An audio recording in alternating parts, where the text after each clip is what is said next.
CPI സംസ്ഥാന സമ്മേളനം തുടരുകയാണ്. സമ്മേളനത്തിൽ മുഖ്യമന്ത്രിക്കും പോലീസിനുമെതിരെ അതിരൂക്ഷ വിമർശനം. പോലീസിൽ താഴെത്തട്ടു മുതൽ മുകളിൽ വരെ ക്രിമിനൽ ബന്ധമുള്ളവരാണെന്ന് കൊല്ലത്തു നിന്നുള്ള അംഗങ്ങളാണ് വിമർശനം ഉന്നയിച്ചത്.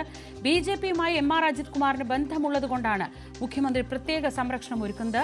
അജിത് കുമാറിനെ പോലെയുള്ളവരെ സംരക്ഷിക്കുമ്പോൾ സ്റ്റേഷനിലെത്തുന്ന ലോക്കൽ സെക്രട്ടറി വരെ ഇടിവാങ്ങുന്ന സ്ഥിതിയാണ്. RSS ഫ്രാക്ഷനുകളാണ് പോലീസിനെ നയിക്കുന്നതെന്നും വിമർശനമുയർന്നു. ശരണ്യ സ്നേഹജൻ വിവരങ്ങളുമായി.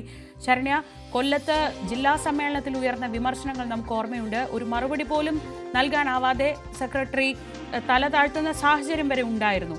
സ്വാഭാവികമായും അത് ഇവിടെയും പ്രതീക്ഷിച്ചിരുന്നു. എന്തൊക്കെയാണ് സംസ്ഥാന സമ്മേളനത്തിൽ കൊല്ലത്തുനിന്നുള്ള അംഗങ്ങൾ ഉന്നയിക്കുന്നത്?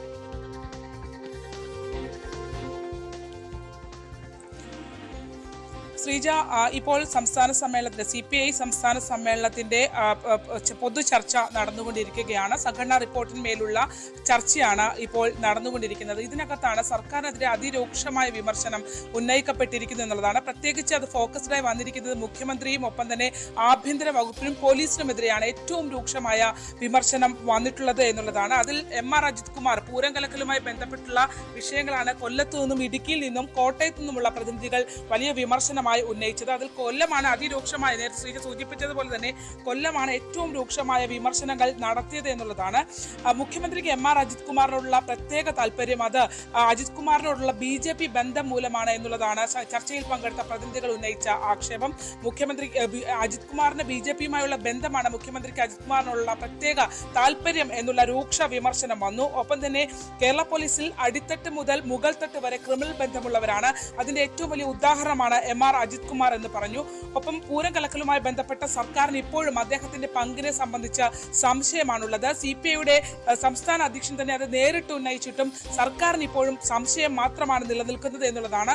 റവന്യൂ മന്ത്രി ഫോണിൽ വിളിച്ചാൽ പോലും എടുക്കാൻ തയ്യാറാവാത്ത ഒരു ഉന്നത പോലീസ് ഉദ്യോഗസ്ഥനെ ADGPനെ എന്തുകൊണ്ട് ആഭ്യന്തര വകുപ്പ് സംരക്ഷിക്കുന്നു? അതിന് സംസ്ഥാനത്തെ പോലീസ് സ്റ്റേഷനുകൾ ഭരിക്കുന്നത് RSS ഫ്രാക്ഷനുകളാണ് എന്നുള്ളതിന്റെ ഏറ്റവും വലിയ ഉദാഹരണമാണ് അതെന്നുള്ളതാണ് വ്യക്തമാക്കുന്നത്. അത്തരത്തിൽ BJP ബന്ധത്തിന് പോലീസ് ഉദ്യോഗസ്ഥർക്ക് ഉണ്ടാകുന്ന BJP ബന്ധത്തിന് ആഭ്യന്തര വകുപ്പ് പച്ചക്കൊടി കാട്ടുന്നു എന്നുള്ള രീതിയിലുള്ള ചർച്ചകളാണ് ഭൂരിഭാഗം അംഗങ്ങളുടെയും ഭാഗത്ത് നിന്ന് ഉണ്ടായിട്ടുള്ളത് എന്നുള്ളതാണ്. മുഖ്യമന്ത്രി സംരക്ഷിക്കുന്നത് കൊണ്ട് അത്തരത്തിൽ ADGPക്ക് ഉൾപ്പെടെ ഇത്തരത്തിലൊരു സംരക്ഷണം ലഭിക്കുന്നത് കൊണ്ട് തന്നെ പോലീസ് സ്റ്റേഷനുകളിൽ എത്തുന്ന ലോക്കൽ കമ്മിറ്റി സെക്രട്ടറിമാർ മുതൽ ബ്രാഞ്ച് സെക്രട്ടറിമാർ വരെയുള്ള അതിനും അപ്പുറത്തേക്ക് സാധാരണ ജനം ഉൾപ്പെടെ പോലീസ് സ്റ്റേഷനിലെത്തി ഇടി വാങ്ങേണ്ട അവസ്ഥയാണ്. ആ ഗതികേടിലേക്കാണ് കൊണ്ട് എത്തിച്ചിരിക്കുന്നത്. അതിനെതിരെ കർശനമായ ഇടപെടൽ മുന്നണിയിലെ പ്രധാന കക്ഷി എന്നുള്ള രീതിയിൽ CPIയുടെ ഭാഗത്ത് നിന്ന് ഉണ്ടാവണം.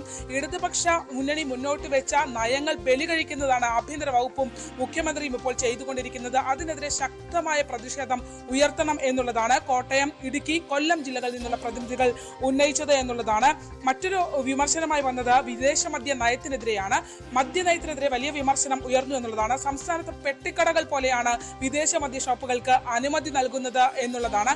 ഓരോ ജില്ലകളിലും സ്വന്തം താല്പര്യത്തിനനുസരിച്ച് നിരവധി ആളുകൾക്ക് നിരവധി ഷോപ്പുകൾക്ക് അനുമതി നൽകുന്നു. അതേസമയം പരമ്പരാഗത വ്യവസായമായ കള്ള് വ്യവസായവും കയർ വ്യവസായവും ഉൾപ്പെടെയുള്ള വ്യവസായങ്ങളെ സർക്കാർ തിരിഞ്ഞു നോക്കുന്നില്ല. പക്ഷേ വിദേശ മദ്യ ഷോപ്പുകൾ അനുവദിക്കുന്നതിന് യാതൊരുവിധ മടിയും കൂടാതെ പെട്ടിക്കടകൾ പോലെ തുറന്നുവിടുന്നു എന്നുള്ളതാണ് വെച്ചിരിക്കുന്നത്. അത് സർക്കാരിന്റെ നയമല്ല എന്നുള്ളതാണ്. സാധാരണ രീതിയിൽ അതായത് CPI ഭരിക്കുന്ന വകുപ്പുകളെ, അതായത് മന്ത്രിമാരായ K രാജൻ, ഒപ്പം തന്നെ GR അനിൽകുമാർ, P പ്രസാദ് അടക്കമുള്ള ആളുകൾ നേരിടേണ്ടി വരുന്നത് കടുത്ത അവഗണനയാണ്. CPI ഭരിക്കുന്ന വകുപ്പുകളോട് ചിറ്റമ്മ നയമാണ് ഇടതുമുന്നണി പ്രത്യേകിച്ച് CPM കാണിക്കുന്നത് എന്നുള്ളതാണ്. മന്ത്രിമാരെ കൂച്ചുവിലങ്ങിട്ട് നീന്തൽക്കുളത്തിലേക്ക് തള്ളിയിട്ട അവസ്ഥയാണ് ഉള്ളത് എന്നുള്ളതാണ്. സാമ്പത്തികമായി അവരെ പ്രതിസന്ധിയിലാക്കുന്നു. അവരുടെ വകുപ്പുകൾക്ക് പണം അനുവദിക്കുന്നില്ല. കൈയും കാലും ചങ്ങലയിൽ ബന്ധിച്ചിരിക്കുന്ന അവസ്ഥയാണ് ഉള്ളത് എന്നുള്ള വിമർശനവും ഉയർന്നു. വകുപ്പുകൾ സാമ്പത്തിക വിഹിതം അനുവദിക്കുന്നതിൽ പക്ഷപാത പരമായ നിലപാടാണ് സ്വീകരിക്കുന്നത് എന്നുള്ളതാണ്.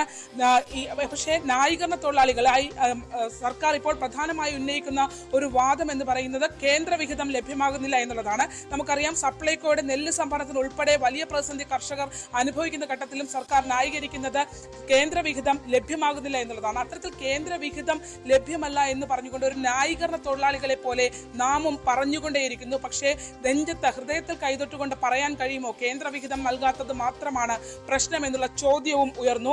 ഇത്തരത്തിൽ ന്യായീകരണ തൊഴിലാളികളാകാതെ ഈ കിട്ടാനുള്ള തുക, അല്ലെങ്കിൽ നേരത്തെ ഇന്നലെ നമുക്കറിയാം ഇന്നലെ അവതരിപ്പിച്ച രാഷ്ട്രീയ പ്രമേയത്തിൽ വളരെ വ്യക്തമായി 1767 കോടി രൂപ സപ്ലൈകോയ്ക്ക് നൽകാനുണ്ട്. സർക്കാർ അവശ്യ വസ്തുക്കളുടെ വില വർധനവ് കഴിഞ്ഞ 8 വർഷക്കാലമായി അത് 2024 വരെ സർക്കാർ ഈ അവശ്യ വസ്തുക്കളുടെ വില വർധനവ് അനുവദിക്കാത്തത് കൊണ്ട് തന്നെ വലിയ വകുപ്പുകളെ സംബന്ധിച്ചാണ് കർഷക തൊഴിലാളികൾ ഇപ്പോൾ മരണത്തോട് മല്ലടിക്കുന്ന അവസ്ഥയാണ്.